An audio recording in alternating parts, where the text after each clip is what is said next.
Hello, I'm Domino Taylor, and I am here with Suzanne Savoy, who is our Lifetime Achievement recipient of our 20th Annual Gulf Coast Film Festival. Welcome to our film festival, and we're so glad that you're our honoree. And I want to tell some of our folks about, if they're not familiar with your expansive background, I mean, she's been in the business since she was 12. No. I started when I moved to Texas in 1982. I was 29, 30, something like that. I started at the age of 29 or 30 Here in Houston. Texas girl. I'm telling you, I don't think I would have had the career I have had I not been living in Houston at that time, because it was, the opportunities were there, and the way people work here, it's much more of a community than in some other places. It's more of I felt like things were very collaborative. Actors, I never felt like I was the low man on the totem pole. No, it's just one felt group. like, I'd go in on a project and they'd say, well, we want you to try this. We know you don't do it, but try this. So it was a great place to start out. Can you tell me, you've done radio, TV, movies. Can you tell me what's the secret to staying in the industry with all these projects? What's your secret to it? The secret is to do all those things, I think. I think you have to diversify, cover a lot of bases, if you can, and just be nice to people. That's true in any industry, isn't it? Another thing I was going to ask you about, do you have anything coming up? I know that you did a lot with the Mercury of acting. I founded that. You founded that? I did. Tell me about that. That started out, people used to call me up all the time when I had been in the business for a few years, and I was getting work, and so people would call me up and say, well, how do you handle this in an audition? How do you do that? And so it turned out I wound up being on the phone all the time answering questions, and I felt like, if I could just sort of organize this so it's just a couple of hours a week, and everybody comes and we get together and we talk about these things that they're trying to do and in their careers. And so Main Street Theater, Becky Udden, allowed me to use their rehearsal space, which was, I think, on Sunset. I can't remember what street it was on, but it was in the Village. And so when they lost that space, then I thought, what am I going to do? So I rented a space I think it was on Buffalo Speedway, and started having classes there. Wow. And we incorporated, and it became Mercury Studio. My partner was Bill Burford, and later on we added Elise Lester, who really took the ball and ran with it and did a great job. Eventually we outgrew that studio, and a friend of mine, Doug Kilgore, who's a Houston filmmaker, had a production space up in his offices up in the Heights, and he said, hey, well, come use our space. So he allowed us to move in there and use his space when he was not producing. It worked out. He tended to be working during the day, and we tended to be having our classes at night. So we moved up there, and Elise, when I moved to New York, Elise had really already kind of taken over because I had had a baby, and she was just great at organization and bringing in great people, great teachers, and so when I moved on, she kept it running for a number of years after I moved to New York, and it was just real gratifying to know that continued to be a place where people, where people could continue to learn and start their careers and continue their careers. That's amazing. It is. Are you in New York now? I am. I live in Manhattan. Yeah. Oh, wow. Oh, that's great. We're getting cheers from the crowd over here. But I always come back to Houston, I'll tell you, because this is where it started, and this is where all my good friends are. That's one of the reasons why we wanted her to be this honoree too. She's basically a Texas girl, even though she lives in Manhattan. Yeah. I personally am a big fan of animated, and you've done a lot of cartoon voices, what just intrigues me. Do you remember some of your favorite cartoons that you've done? We got to have a little humor in this, because you're a very serious actor, but to know that you did some cartoons voices, I think that is spectacular. It was fun. it mostly started when I moved to New York, and it took a while to get started. You know, when I left Texas, I thought, oh, I'll just take my career and I'll just move it up to New York, and Yeah. boom, boom, boom, it's gonna fall into place. It took about 15 years for me to really get rolling back to the point that I was at when I was in Houston, because I was, you know, making a living here, and had a certain level of recognition here. But in New York, you know, you're one of many, many, many. Yeah. And at that age, I moved up there when I was 40, I think. Oh, that was yesterday. So one of the ways in was my dear friend Scott Cargill, he ran the Shakespeare Project, which was a theater company that I worked with for about 10 years up there. He had a connection who did anime revoicing of Japanese and Chinese projects. So mostly it was Chinese films and Japanese animation. So we did a lot of anime voices. And what was funny is that a lot of the voices were Texans. Is that A wild? lot of the folks up in New York who did that work.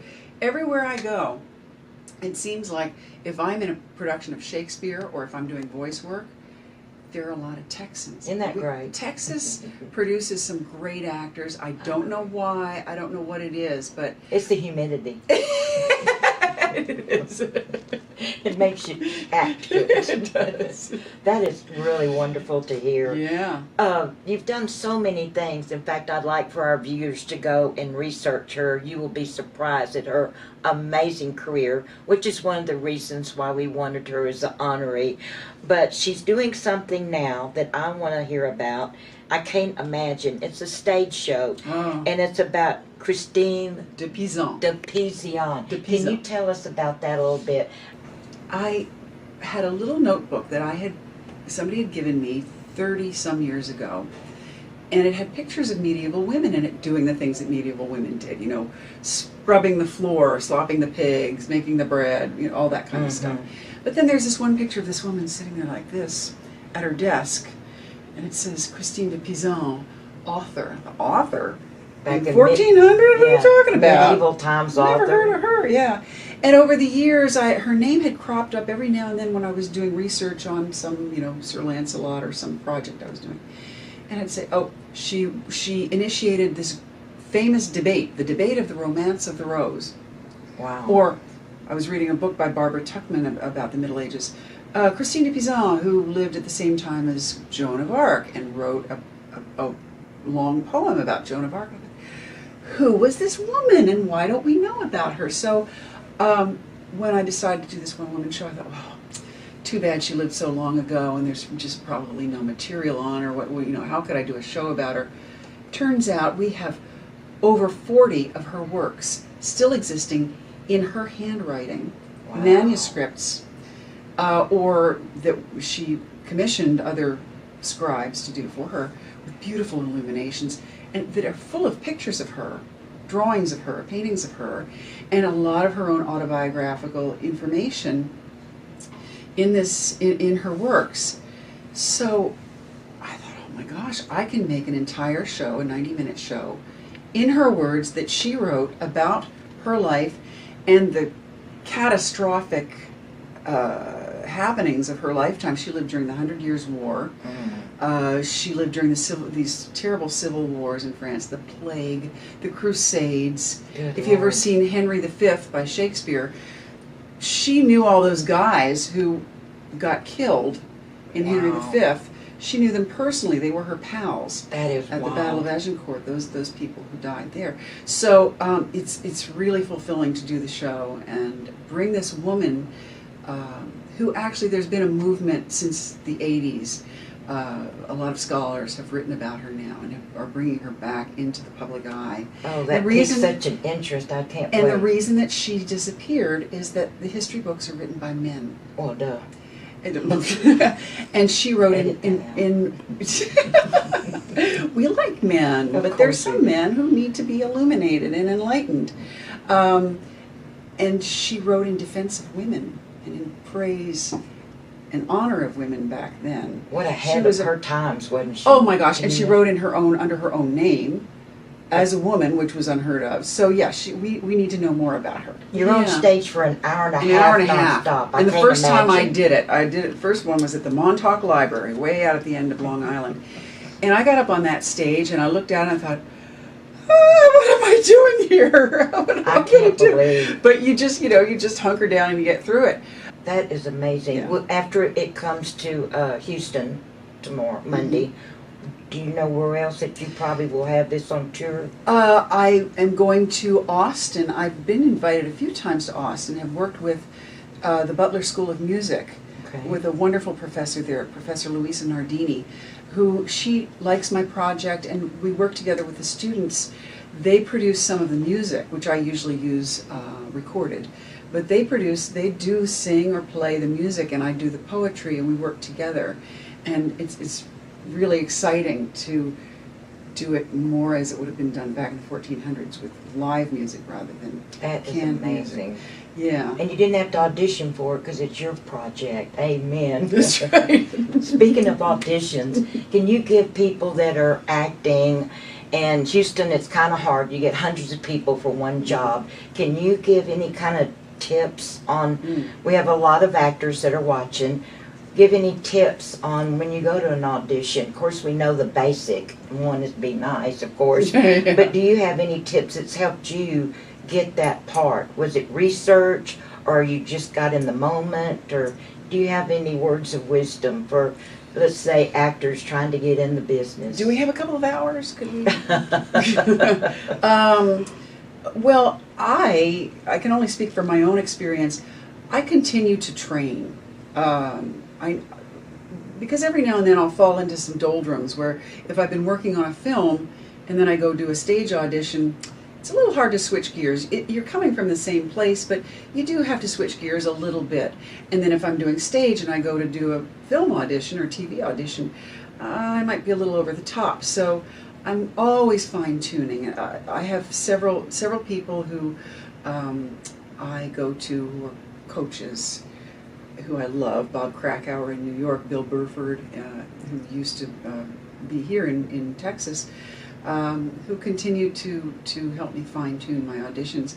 And I think you really have to hook into something in yourself with every role that you do. That's true. If I decide, oh, this person is like this character is like this, so I have to be like that. When I do that, excuse me, when I decide it's a kind of person, I fail. But when I say what in me is like that person, or what has happened in my life that was similar to what's happening in this story, it's really more about telling this story. Robert Redford was great. Is great. He always said, it's about telling the story. The characters, the people in the film or in the project, what about them tells the story? So I always follow that advice. That's great advice. And really, try to go with that rather than how am I going to behave in this scene. Well, speaking of Robert Redford, I'm going to slide right into a question I always ask. What was your favorite leading man, or who are some of your favorite leading men? Don't want to out anybody, but who are some of your favorite leading men in TV or movies? That I worked with? Yes.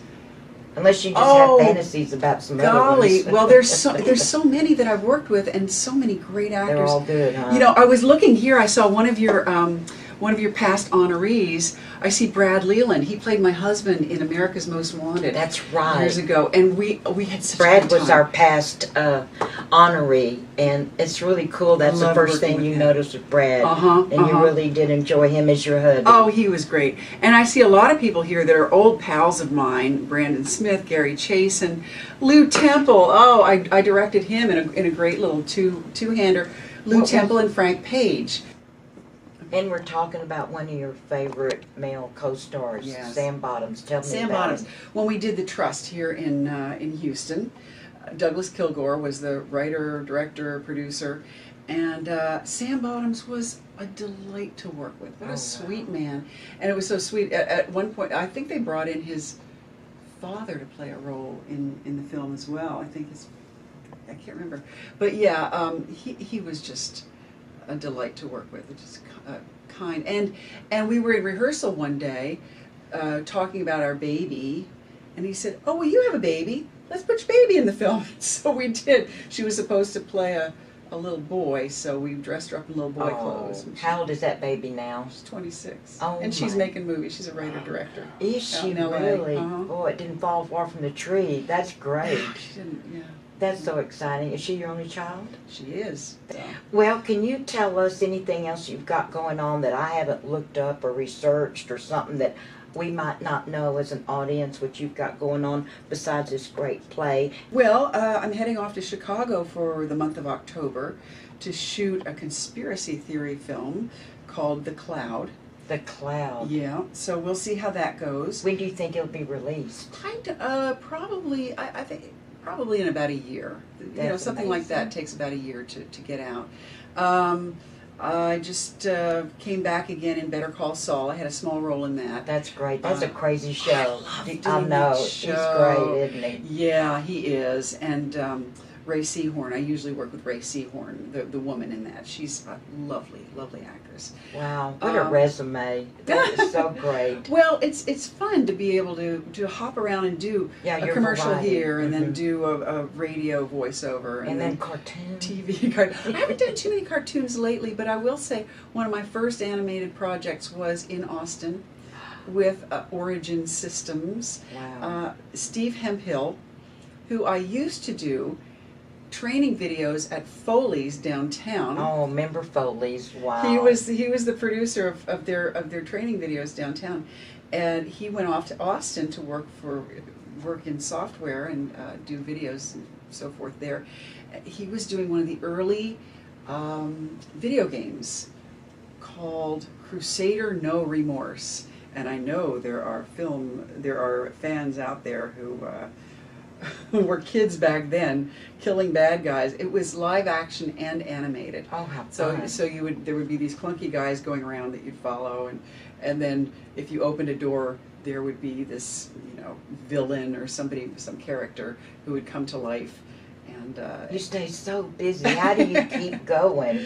It's amazing all what you do. I'll tell you, doing the work keeps you going. You keeps do it. You young. And you young. It's exciting when you're excited about your work. You got the adrenaline going, and it keeps you going. You don't want to push that snooze button in anymore. You want to get up and get to it. Yeah, when there's a problem to solve, or some new character to create, or a new an audition to do, you want to get out there and figure out how to do it. So that now you know why that she got picked as our honoree, which will be tonight. I'm so excited. She will be getting her award at the Lakewood Yacht Club in Seabrook, and we're so excited. We thank you so much for not only coming but accepting the award and doing this interview. Thank you, Domino. And we want everybody to go out and see her show Monday. Christine de Pizan. I'll let her say it, but she's going to be so good in it. So everybody try and get there Monday.